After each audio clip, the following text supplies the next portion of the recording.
Di video kali ini, kita kembali belajar pada tema 8, subtema 2, muatan pelajaran Bahasa Indonesia. Berikutnya, mengidentifikasi urutan peristiwa dalam teks non-fiksi. Berikut cara-cara untuk mengidentifikasi urutan peristiwa dalam teks non-fiksi. Cara yang pertama, baca teks dengan saksama dari awal hingga akhir teks. Kedua, temukan kalimat utama atau gagasan pokok pada setiap paragraf. Ketiga, tandai kata atau kalimat yang kamu anggap sebagai kata kunci. Agar tidak lupa, kamu dapat mencatatnya dalam bentuk peta konsep atau diagram alir. Tidak seperti peta konsep yang ditulis bercabang. Diagram alir ditulis dalam bentuk skema berurutan. Sebagai contoh, ayo simaklah teks berikut. Tahapan siklus air. Siklus air diawali oleh terjadinya penguapan air yang ada di permukaan bumi. Penguapan ini disebut dengan istilah evaporasi. Evaporasi mengubah air berwujud cair menjadi air yang berwujud gas atau uap air. Setelah itu, uap air menuju atmosfer bumi. Ketika uap air yang dihasilkan melalui proses evaporasi naik hingga mencapai suatu titik ketinggian tertentu, uap air tersebut akan berubah menjadi titik-titik air melalui proses kondensasi.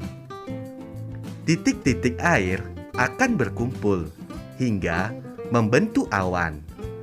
Selanjutnya, awan yang tebal dan gelap akan mengalami proses presipitasi. Presipitasi adalah proses jatuhnya butiran-butiran air ke permukaan bumi atau yang disebut hujan. Air yang ada di permukaan bumi akan kembali mengalami siklus air. Berikut adalah contoh menuliskan peristiwa penting pada teks tersebut dalam bentuk diagram alir. Tahapan siklus air. Kemudian, evaporasi. Penguapan air dari permukaan bumi. Kemudian, kondensasi. Perubahan uap air menjadi titik-titik air.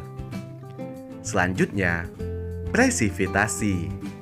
Jatuhnya butiran air ke permukaan bumi.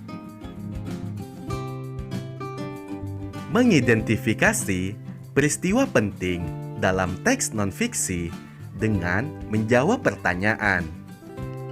Informasi dari sebuah teks banyak manfaatnya.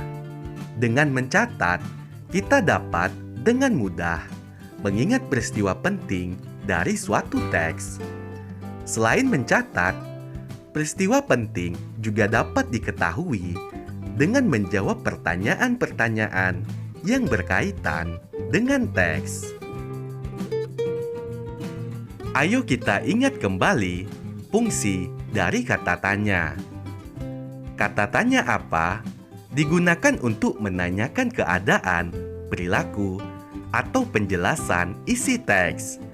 Kata tanya di mana digunakan untuk menanyakan tempat suatu peristiwa berlangsung, lokasi yang akan dituju, serta tempat yang sedang digunakan dalam teks.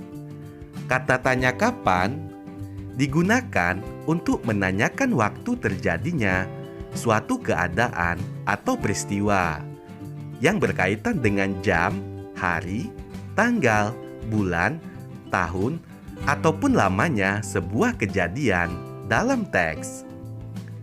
Berikutnya, kata tanya siapa digunakan untuk menanyakan pelaku yang terkait atau turut serta dalam suatu peristiwa atau kejadian dalam teks. Kata tanya mengapa digunakan untuk menanyakan alasan atau sebab sebuah peristiwa terjadi dalam teks. Kata tanya bagaimana digunakan untuk menanyakan cara atau proses sebuah peristiwa berlangsung, serta untuk menanyakan keadaan atau kejelasan suatu hal dalam teks. Berikutnya, kata tanya berapa digunakan untuk menanyakan banyak, jumlah, atau satuan dan berupa angka. Ayo simaklah teks berikut. Peristiwa siklus air sering tidak disadari oleh manusia. Siklus air merupakan peristiwa sehari-hari yang menghasilkan air bersih untuk kehidupan manusia. Dalam kehidupannya, manusia membutuhkan air bersih untuk rumah tangga, pertanian, dan industri. Menurutmu, peristiwa apa yang terjadi pada teks tersebut? Apa yang dihasilkan dari peristiwa siklus air? Ayo ceritakan. Mendiskusikan peristiwa penting dalam teks non-fiksi. Peristiwa penting dapat ditemukan dengan membaca teks secara saksama. Setelah itu, kita dapat mencatatnya sehingga kita akan selalu mengingatnya. Cara mencatat peristiwa penting dari sebuah teks dapat dilakukan dengan cara membuat peta pikiran, tabel, menjawab pertanyaan, atau membuat diagram alir. Ayo simaklah teks berikut. Puncak upacara adat Ngaben adalah prosesi pembakaran keseluruhan vihara bersama jasad. Prosesi Ngaben biasanya memerlukan waktu yang cukup lama. Bagi jasad yang masih memiliki kasta tinggi, ritual ini bisa dilakukan selama 3 hari. Namun, untuk keluarga yang kastanya rendah, jasad harus dikubur terlebih dahulu. Baru kemudian dilakukan ngaben. Ayo sebutkan peristiwa penting berdasarkan teks tersebut. Menghimpun peristiwa penting dalam teks non-fiksi. Setiap paragraf dalam teks mengandung peristiwa-peristiwa penting yang akan menambah wawasanmu. Kamu dapat menghimpun peristiwa penting dalam teks non-fiksi.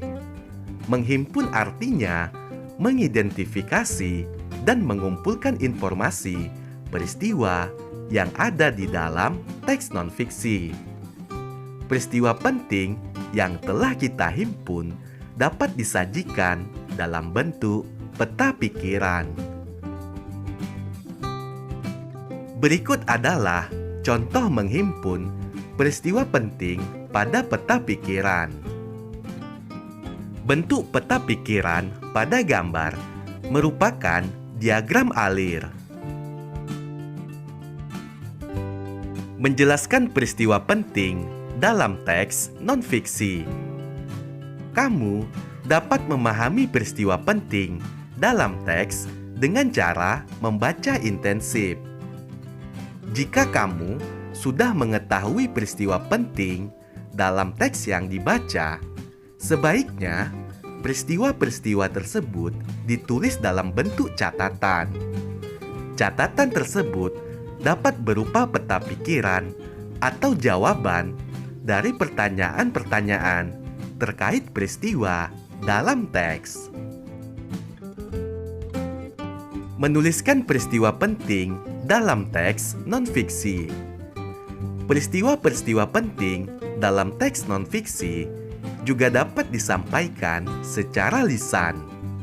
Secara lisan, kamu dapat menyampaikannya dengan cara yang sama seperti secara tertulis. Perbedaannya, kamu harus dapat menyampaikan peristiwa-peristiwa tersebut dengan bahasa yang jelas, sehingga pendengar dapat memahami informasi yang disampaikan.